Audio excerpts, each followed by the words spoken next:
Hello, my name is Joy Lane. I want to tell you a story about growing up in a family where love was not distributed equally, and how I learned that sometimes the greatest treasure is discovering your own worth. This is the story of how a little girl who was told she was a cloud learned to become her own sunshine. I had a brother. He was the sun of our family, and I was just a little cloud hiding behind that sun. When my brother Thomas smiled, Mom would reward him with a piece of candy. When I smiled, Dad would make me stand in the corner as punishment. When Thomas broke a vase, Mom would hold him close and say, "It is okay, sweetheart." But when I accidentally knocked over a water glass, they would lock me outside in the garage. I always thought that if I just stayed quietly in my corner, if I didn't cry or make trouble, if I didn't bother their precious son, maybe Mom and Dad would love me just a tiny bit more. Until that terrible day when both Thomas and I were kidnapped. The kidnappers forced our parents to choose between us. I looked at them with such hope in my heart, waiting for their answer. I heard Mom cry out without hesitation, "We only want Thomas. We don't want that burden. Please, I am begging you, let our son go." In that moment, I suddenly wasn't afraid anymore. I spoke into the phone using all the strength in my small body and said sweetly, "Goodbye, Mommy and Daddy." Later, a very special man rescued me. He held me in his arms and told me I wasn't a cloud at all. He said I was the most precious treasure in the world. And that family of mine, well, after losing their treasure, they never saw sunny days again. I had a brother, we looked exactly alike. Mom said Thomas was the sun, and I was a cloud. Little clouds had to be good and not cause trouble for the sun. When Thomas laughed, Mom would kiss him and give him a strawberry-flavored gummy bear. When I tried to laugh like Thomas, Dad made me stand in the corner of the living room, saying my smile looked like a little monster's. The corner was so cold. There was a north-facing window there, and during Chicago winters, the bitter wind would creep through the gaps. I didn't dare cry. If I cried, Dad would use his belt to strike my palms. It hurt terribly. When Thomas broke Mom's favorite crystal vase, she held him close and gently patted his back. "It is all right, my little sunshine. This wasn't your fault." But when I accidentally knocked over a glass of orange juice at the dinner table, spilling just a few drops, they locked me outside the garage. Outside the garage was so dark, filled with that bone-chilling cold of a Minnesota winter night. I could hear through the house walls as Thomas ate the chocolate chip cookies Mom had baked for him, while she read him stories from The Little Prince.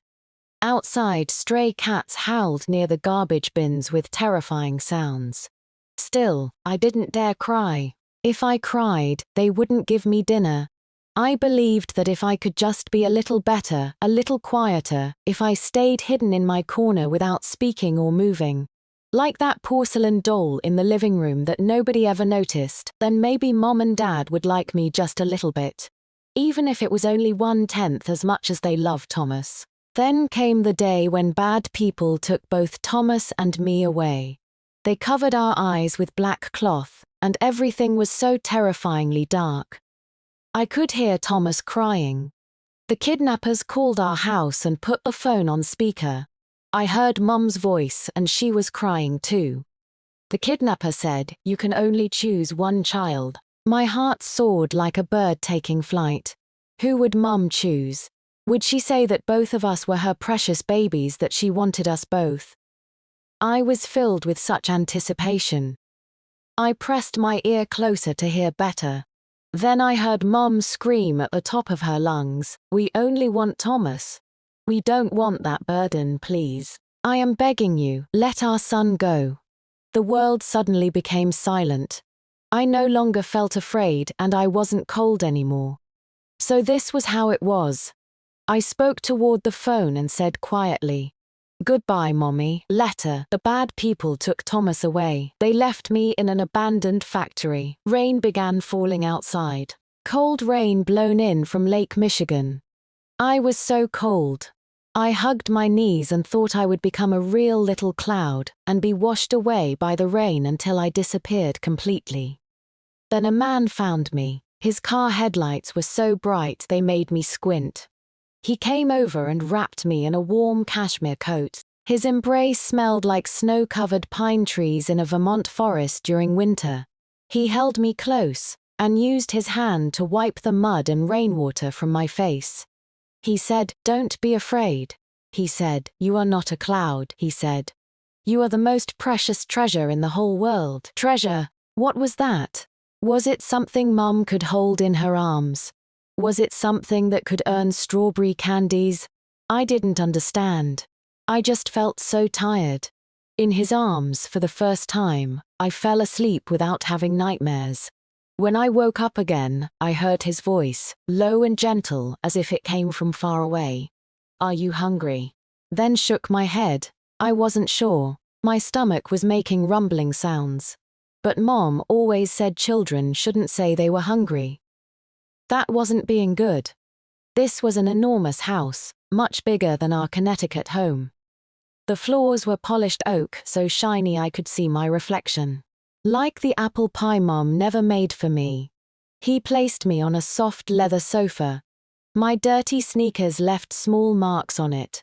I was terrified and pulled my feet up, hugging my knees waiting for him to scold me, but he didn't. He brought me a bowl of warm chicken noodle soup with a round poached egg floating on top like a little sun. There were neatly diced carrots and celery too. The steam warmed my face. "Go ahead and eat," he said, placing the spoon in my hand. I didn't dare move. At home, only Thomas was allowed to eat poached eggs.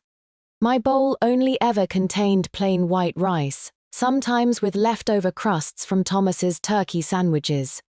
The man watched me, seeming to understand what I was thinking. He took the spoon, scooped up some soup, blew on it gently, and brought it to my lips. "It is not too hot." I opened my mouth and sipped.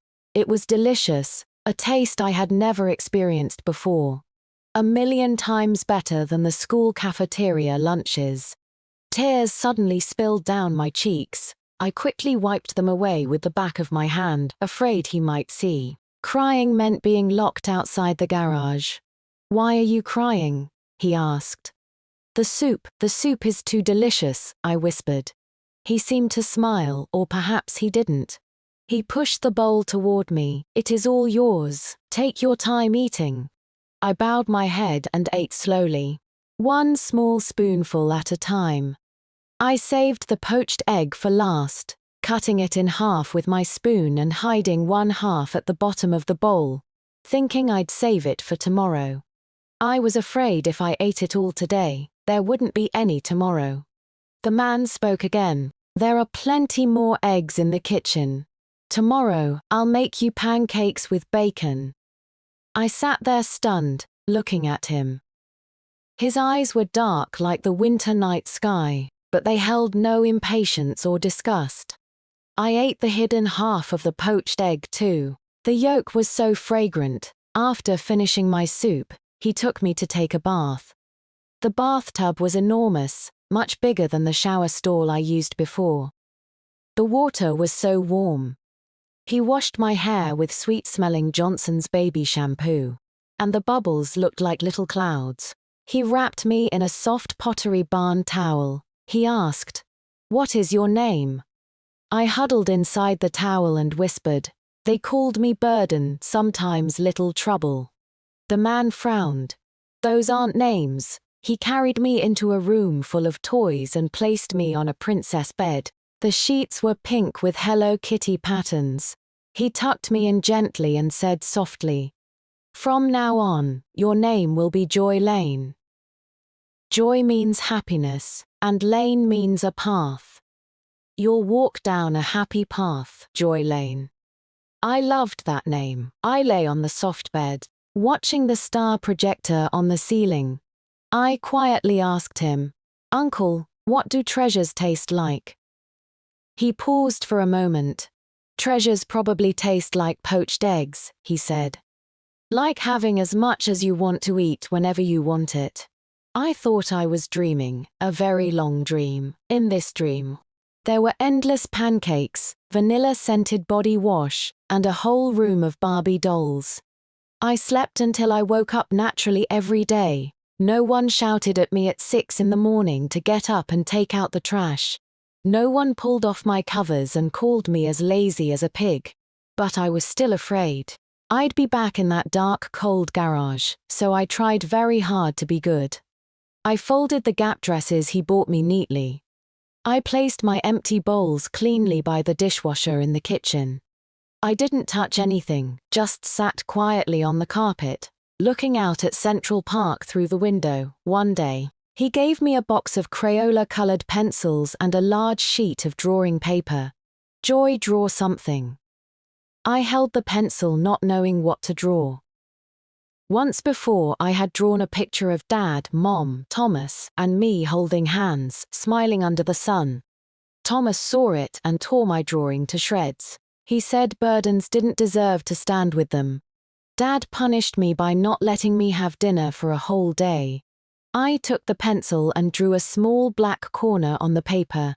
Then I drew an even smaller version of myself, curled up in that corner. The man came over and looked at my drawing. He didn't say anything. He picked up a yellow pencil and drew a large warm sun on my picture. The sunlight illuminated that corner. Then he took a pink pencil and drew a beautiful dress on the me in the corner. "Joy, you shouldn't be in the corner," he said. "You should be standing in the sunlight." That afternoon, I accidentally knocked over the ink bottle on his desk. Black ink spilled across the white Persian rug like an ugly cloud. I froze in place, my blood seeming to turn to ice. This was it. I had ruined such an expensive rug. He would surely throw me out. I'd be locked outside the garage again, alone facing the darkness. I closed my eyes, waiting for his anger and punishment. Tears streamed down uncontrollably. 1 second. 2 seconds. 1 minute. The expected pain and scolding never came. I peeked open one eye. He was crouched on the floor with bounty paper towels, carefully cleaning the rug bit by bit. Just focused on what he was doing. He cleaned for a long time, but a faint stain remained on the rug. He stood up and touched my head. His hand was so big and warm. "Were you frightened?" I nodded, then shook my head, tears flowing even harder. "It is all right," he said. "Did any of it splash on you?" I shook my head. He sighed and picked me up, carrying me to the sofa. He took a Godiva chocolate, unwrapped the gold foil, and placed it in my mouth. It was so sweet. "Joy, remember this," he said. "In this house, nothing is more important than you, so you never need to be afraid of anything." I held the chocolate in my mouth, looking at him. This room seemed to have no punishments. This dream seemed to be real. The man began teaching me to read. He was very patient, teaching me word by word. I learned quickly because I wanted to understand those Barnes and Noble storybooks with beautiful illustrations. One day, he brought me a copy of the Chicago Tribune newspaper. He pointed to a photograph and showed it to me. The photo showed Dad and Mom. They looked very sad. Mom was crying, and Dad was holding her.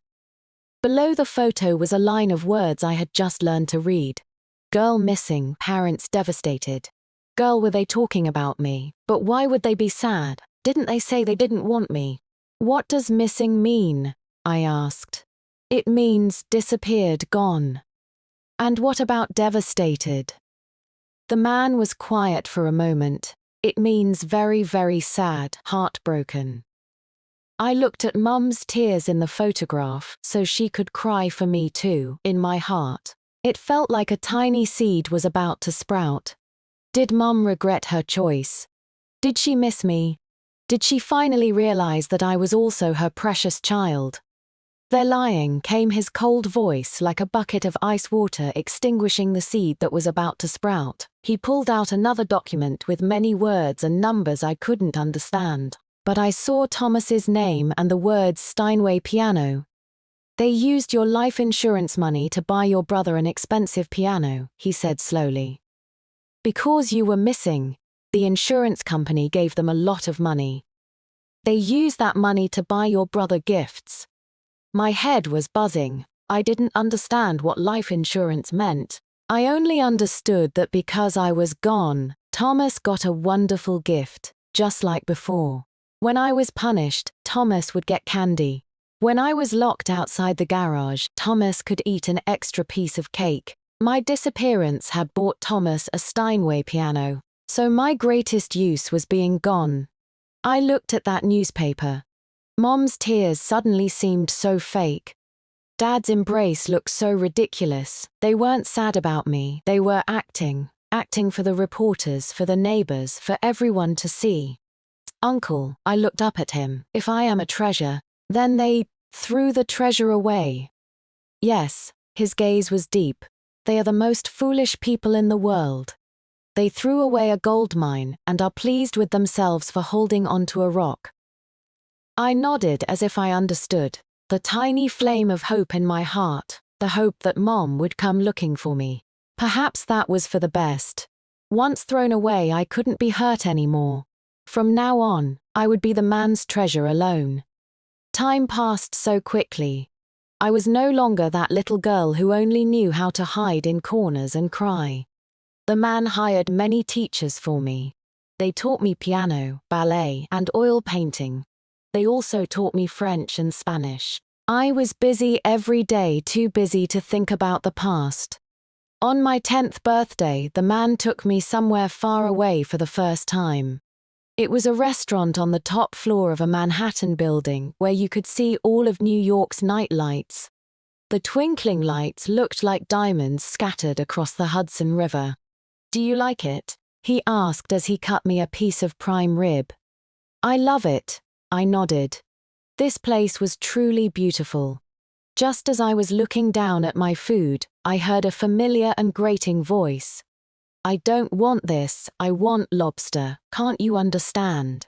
It was Thomas's voice. My hand holding the knife and fork froze in midair. Slowly, very slowly, I raised my head. At a table not far away sat Dad, Mom, and Thomas. Thomas had gotten much fatter, like an inflated balloon. He was pushing the steak in front of him onto the floor while screaming at Mom. Mom wasn't angry, instead she smiled ingratiatingly. All right, we'll have lobster. Mommy will have the waiter change it right away." Dad sat beside them, proudly telling the other people at the table. "My son has had strong opinions since he was little. He'll definitely do great things in the future." I watched them quietly. My heart was completely calm, as if I were watching a Broadway play that had nothing to do with me. When Thomas finished his tantrum, he turned and scanned the entire restaurant. Then he saw me. He paused for a moment. He might have just found me familiar, or maybe he just thought I was pretty. He nudged Dad with his elbow and pointed in my direction. Dad and Mom followed his gaze toward me. When their eyes met mine across the room, time seemed to stand still. I saw Mom's wine glass tremble, spilling wine. I saw Dad's smile freeze on his face. In their eyes I first saw enormous shock, then undeniable fear. They recognized me. I was 100% certain. I thought Mom would come running over in tears or Dad would stand up in amazement. But nothing at all. Mom simply lowered her head quickly, using her napkin to wipe the wine stain on the table, her hands shaking terribly. Dad immediately turned away and forced himself into loud conversation with the people beside him. But his voice sounded strange, and his eyes never dared glance my way again. They saw me sitting next to this powerful man in his Tom Ford suit. Then they chose to pretend they hadn't seen me at all. They didn't dare acknowledge me, or rather, in such an upscale venue, with such a wealthy and influential man beside me, they didn't dare rashly approach. They were like two hyenas who had spotted their former prey, but realized the prey now stood beside a male lion. They could only tuck their tails between their legs, temporarily retreat, and lurk in the shadows, plotting their next move. I understood. I looked away and continued cutting my prime rib. The food still tasted just as delicious. I looked up at the man and gave him a big, genuine smile. "Uncle, the meat won't taste good if it gets cold," I said clearly in French, which we had just learned. We don't need to pay attention to those irrelevant people. The man looked at me with approval in his eyes. He knew I had seen them and that I understood. In that moment, I suddenly wasn't afraid anymore. After we returned from the restaurant, the man asked me, "Joy, would you like to play a game?" "What kind of game?" I was working on a very complex Van Gogh Starry Night jigsaw puzzle, a game that turns rocks back into sand. There was a hint of amusement in his voice. I stopped what I was doing and looked up. "Can rocks turn back into sand?" "Of course they can," he said, walking over to place a puzzle piece precisely into a gap. "As long as the wind is strong enough and there is enough water, even the hardest rock will be ground into powder," he said. "And we are the ones who create the wind and water." I seem to understand a little. "How do we do it?" "It is simple." His eyes sparkled under the Tiffany lamp. "Whatever he wants, we give him. If he wants money, we give him lots and lots of money. We let him believe he is the all-powerful sun. Then we watch how this sun burns itself to ashes." I don't know how the man managed it. He seemed to have magic powers. I heard that Thomas had made a large sum of money through a friend. I knew that friend was someone the man had arranged. Mom and Dad were overjoyed. They bragged to everyone that their son was a business genius. They even threw a big party at the Hilton Hotel to celebrate. At the party, Thomas became the center of attention. He wore an ill-fitting Armani suit with a thick gold chain around his neck, holding champagne and loudly boasting about stock investments he knew nothing about. Mom and Dad followed behind him with undisguised pride and flattery on their faces. They looked like two jesters serving a king. I wore a Venetian mask and stood with the man in a corner of the crowd. "Are you happy?" the man asked. "I watched that son wrapped in money and lies. He looked so ridiculous and so pitiful." I shook my head. "I am not happy, but I am not sad either. He is like an extra puzzle piece. It doesn't fit anywhere and looks annoying." Thomas had drunk too much Dom Perignon and stumbled over to where we stood. He didn't recognize me behind the mask. He just wanted to find someone else to brag to. "Hey there, little lady, all alone," he hiccuped. And a foul smell of alcohol hit my face. "Let me tell you, I just closed a big deal worth millions of dollars. Soon all of Chicago will be mine." I watched him quietly, looking at his face flushed red with excitement and alcohol. This face looked very much like mine, but I found it disgusting. I picked up a glass of cranberry juice from a nearby table and threw it in his face. Everyone was stunned. The music stopped. Thomas wiped the red juice from his face and stared at me blankly. I removed my mask. Under everyone's shocked gaze, I looked at him and said word by word, "You are too loud, you've dirtied my eyes." The party ended in chaos. Everyone now knew that the Lane family's arrogant genius son had been publicly humiliated by a mysterious little girl. What surprised them even more was that the Lane family didn't dare say a word in protest. Because the girl who threw the juice was brought by Vincent, the man in Chicago whom no one dared to cross. Mom and Dad were terrified. The next day they came to the man's investment firm with Tiffany gifts, wanting to apologize. The man didn't see them. He only had his assistant relay the message. "My child was being playful. Please don't mind." This casual remark frightened them more than any scolding could have. They finally realized that I lived in a completely different world from them now. But Thomas didn't see it that way. Humiliation and fear were quickly replaced by even greater temptation. The friend the man had arranged offered Thomas an even bigger project, a trap that looked like it could make even more money. Thomas needed more money. He invested all the money he had earned from the man's arrangement, but it still wasn't enough. He began asking Mom and Dad for more. The atmosphere at home became very strange. Through the security cameras the man had installed in their Connecticut house, Mom and Dad happily provided money. They thought they were contributing to their son's busyness empire.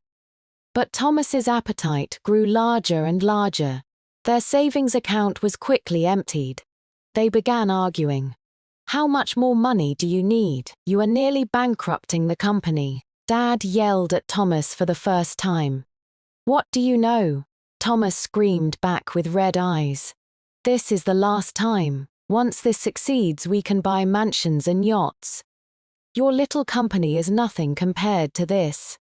But Mom wanted to say something but didn't dare. For the first time, doubt and fear of this son appeared on her face. I saw Mom hiding alone in the master bedroom. She took out a photograph from an old jewelry box.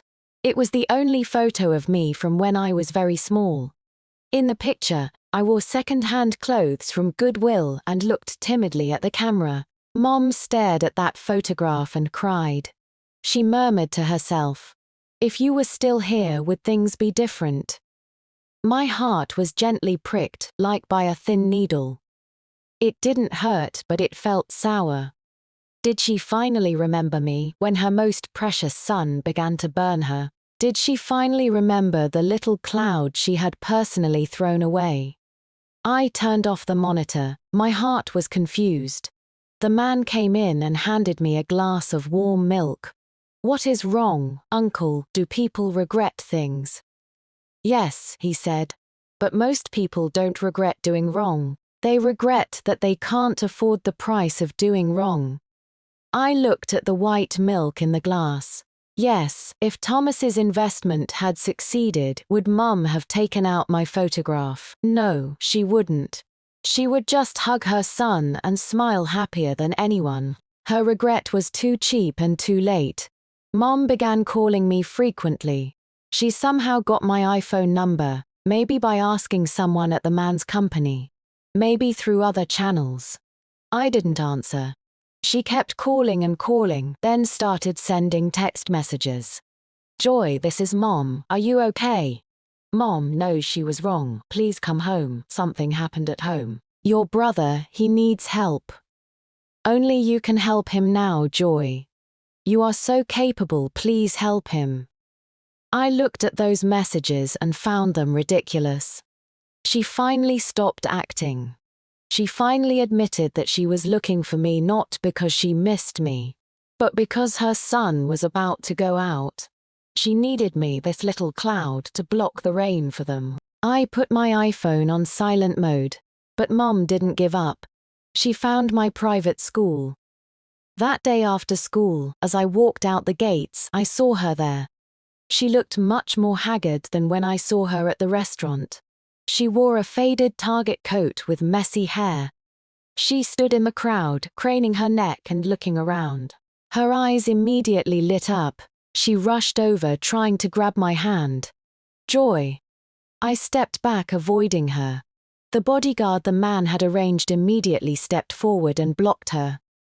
"Who are you? Please don't approach our young lady." "I am her mother. I am her real mother," Mom shouted excitedly, drawing the attention of everyone around.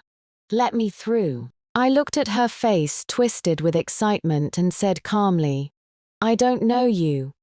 Mom froze. She looked at me in disbelief. "Joy, how can you not recognize your mother? I have a birthmark on the back of my neck, don't you remember? You used to love touching it when you were little." She desperately tried to prove our relationship. "Madam," I looked at her calmly. "My mother died when I was 5 years old. She abandoned her daughter to save her son. So I don't have a mother." People around began whispering. Mom's face turned deathly pale. She wanted to argue but couldn't say a word because what I said was the truth. Also, I stepped closer and said in a voice only we could hear, "Have you been having nightmares lately? Dreams of me coming back to find you, covered in blood?" Mom's body began trembling violently. She stared at me wide-eyed, as if seeing a ghost. I smiled slightly. "Those weren't dreams, I really did come back. Back to reclaim everything that belongs to me."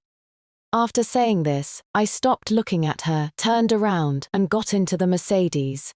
As the car drove away, I saw in the rearview mirror that she had collapsed to the ground, crying hysterically. That crying sounded truly delightful. Thomas completely lost his mind. He mortgaged the house and tricked Dad out of the company's last remaining money. He threw it all into that bottomless pit. Then the project collapsed. The so-called friend vanished into thin air. All the money was lost overnight. The Lane family went from a fairly well-off middle-class family to penniless debtors. Debt collectors swarmed like sharks smelling blood. They broke down the door of the Connecticut house and took away everything of value. The walls were spray-painted with "Pay your debts" in red letters. Dad suffered a stroke from the stress and lay in Hartford Hospital, paralyzed on one side. Mom and Thomas went into hiding like rats, running from place to place. The last straw they could think of grasping was me. Thomas kept calling me. On the phone he was no longer that arrogant son. He cried and begged me. "Sister, I was wrong. I was really wrong. If you just help me pay back the money, I'll be your slave forever." I listened to his crying with complete calm in my heart. "Thomas," I called him softly. Like grasping at hope, he immediately stopped crying. "Sister, you'll help me, won't you? I just want to ask you one question," I said. 5 years ago, when the kidnappers released you, did you look back at me even once?" Silence fell on the other end of the phone. Long, deathly silence. Then I heard his furious roar. "What time is this? And you are still holding on to that? You have money and power now. What is the big deal about helping me? That money means nothing to you. I am your real brother. You can't just watch me die. Joy Lane, you cold-blooded monster." I laughed. "Yes, I am a cold-blooded monster. Isn't that what you all taught me to be?" I hung up and blocked his number. The game was over. The wind and water had completed their work. That hard rock had finally been ground into powder and scattered by the wind. The man pushed open my door, holding a plane ticket. "Where would you like to go to relax?" he asked. "It is spring in the southern hemisphere now. There are lots and lots of flowers." I looked out the window. The sky was so white. "Uncle," I said, "I want to see the ocean. I want to see where all the thrown-away treasures end up." We went to the seaside. It was a quiet little island off California called Catalina Island. The ocean water was transparent blue, and the sand was white and fine. I took off my Jimmy Choo shoes and walked barefoot on the beach. The Pacific Ocean wind lifted my long hair and Chanel dress hem. I felt like I might fly away. The man and I stayed in a beach house on the island. During the day we went out to sea, fished, or went scuba diving to see coral reefs. At night we sat on the beach and looked at stars, scattered across the entire sky like diamonds. I had never been so relaxed. It felt like all the wrinkles in my heart were being smoothed out by the ocean breeze, bit by bit. One night, we built a bonfire. The flames crackled and made our faces glow red. "Uncle, thank you," I said softly, watching the dancing flames. "If it weren't for you, I might really have become a cloud and been washed away by the rain." "Silly child," he ruffled my hair. "I only picked you up. The ability to shine again came from your own power. You were born to be the sun." I smiled. "I don't want to be the sun or a cloud. I just want to be myself, to be Joy Lane." The man smiled too. His smile looked especially warm in the firelight. Just then his iPhone rang. He looked at it and handed it to me. It was a video from an unknown number. The video's background was an abandoned warehouse, very similar to the place I had been held 5 years ago. Mom and Thomas were tied to posts. They looked terrible, both injured. A fierce-looking bald man held the iPhone and spoke to the camera. "Miss Lane, your brother owes us $5 million. We're giving you 24 hours. Either bring the ransom money, or we'll throw them both into the ocean to feed the fish." The video ended. I held the iPhone, completely calm. The man looked at me. "Do you want to go?" I nodded. "Yes, I want to put a period at the end of this story." We flew back that night. When I stood again at the door of that familiar warehouse, my heart felt neither fear nor excitement. Only a sense of relief that things were about to end. I pushed open that heavy iron door. Light streamed in behind me. I saw Mom and Thomas both raise their heads at the same time. Their eyes were filled with desperation and a final plea, like two pitiful animals awaiting judgment. The warehouse smelled terrible: rust, blood, and the scent of despair. The bald man grinned when he saw me, showing yellow teeth. "Miss Lane keeps her word. Did you bring the money?" "I brought it." I clapped my hands. Two bodyguards walked in carrying two large suitcases. When the suitcases opened, they revealed stacks of cash. The green bills looked especially striking in the dim light. Thomas's eyes went wide. He struggled frantically, making muffled sounds. Mom also stared at those two suitcases of money, greed shining in her eyes. "I can give you the money," I said calmly. "But I also have one condition."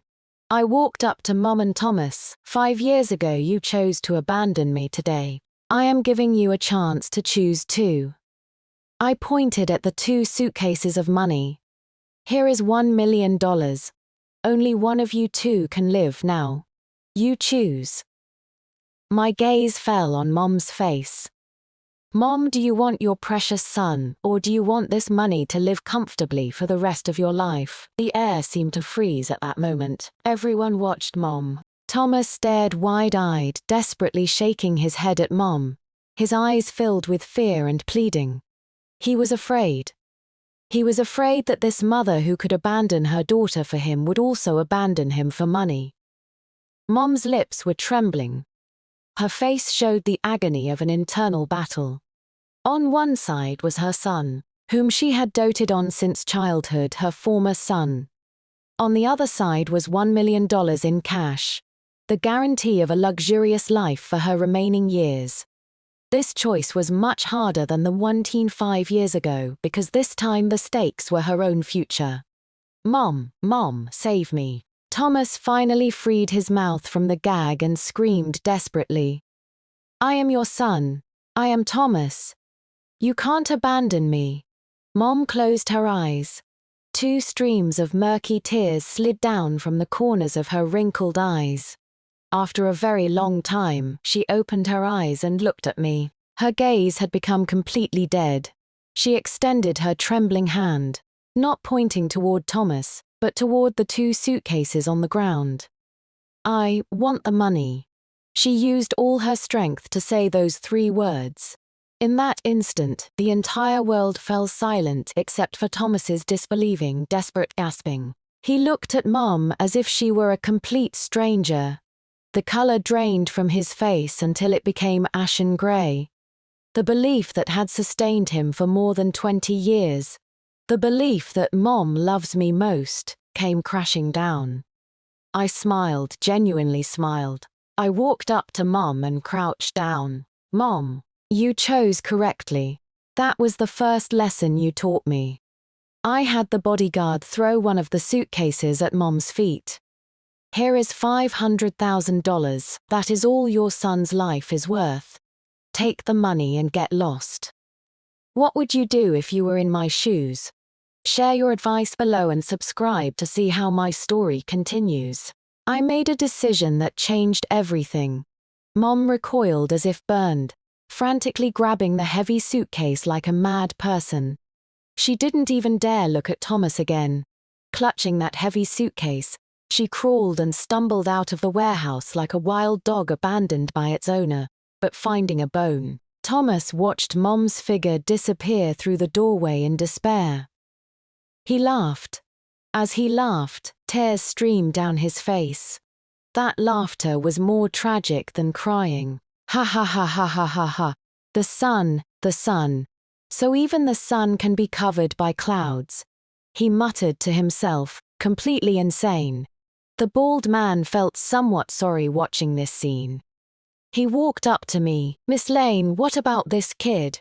"I bought his life for $500,000, I said, looking at the completely deranged Thomas. "Break one of his legs and throw him on the street.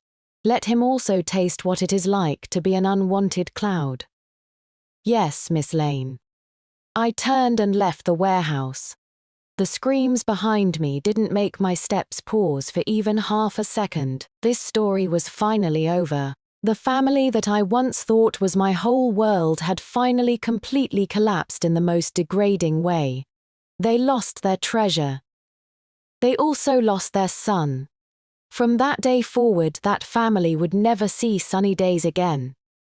The car sped down the highway. The man handed me a bottle of Evian water. It is all over now. I leaned back in the leather seat, watching the scenery rushing past outside the window. My heart felt empty. There was no thrill of revenge, no joy of liberation. It felt like completing a task that should have been done long ago. Uncle, let's go home. All right, he started the car. Let's go home. 3 years later, I opened a small bookstore on that California seaside island. The bookstore was called Treasure Cove. My daily life was simple. I organized books, brewed coffee, and served the occasional tourists who passed by. Or I would simply move a beach chair outside and sit by the door, watching the sea and daydreaming. The man didn't live with me. He said I had grown up and was now a bird that could fly on its own. But he visited me several times each year, bringing the latest published books from the city and the most delicious macarons. He told me that Mom took those $500,000 and went to Las Vegas. But she quickly lost all the money gambling and eventually went completely insane. She spent her days on the streets holding a pillow, calling out, "My treasure, my son." And Thomas, after his leg was broken, became a complete homeless person. Every day under the bridges, he would tell people stories about how he used to be the son. But no one believed him. People just thought he was a pitiful madman. After hearing all this, my heart remained completely calm. Their lives and my life had long ago become two parallel lines that would never intersect again. That afternoon, the sunset was beautiful. Golden sunlight spread across the entire Pacific Ocean. A little girl carrying an easel walked into my bookstore. She was about 7 or 8 years old with big, bright eyes. "Hello, sister." She greeted me very politely. "Can I paint here?" "Of course you can." I poured her a glass of lemonade. She chose a spot by the window and sat down, beginning to paint seriously. I didn't disturb her. After a while, she ran up to me holding her finished painting. "Sister, this is for you." I took the painting. It showed my bookstore, the beach chair by the door, the golden sand, and the endless ocean. In the center of the painting was a girl in a white dress standing in the sunlight, smiling happily. That was me. "You painted this beautifully." I smiled and touched her head. "Thank you. Sister, you look so pretty when you smile." The little girl looked up at me seriously. Like the sun, at that moment my heart was filled completely with a warmth I had never felt before. I looked at myself in the painting. Yes, I didn't need anyone else to tell me whether I was the sun or a cloud. When my world was filled only with sunny days, I became my own unique, most precious treasure.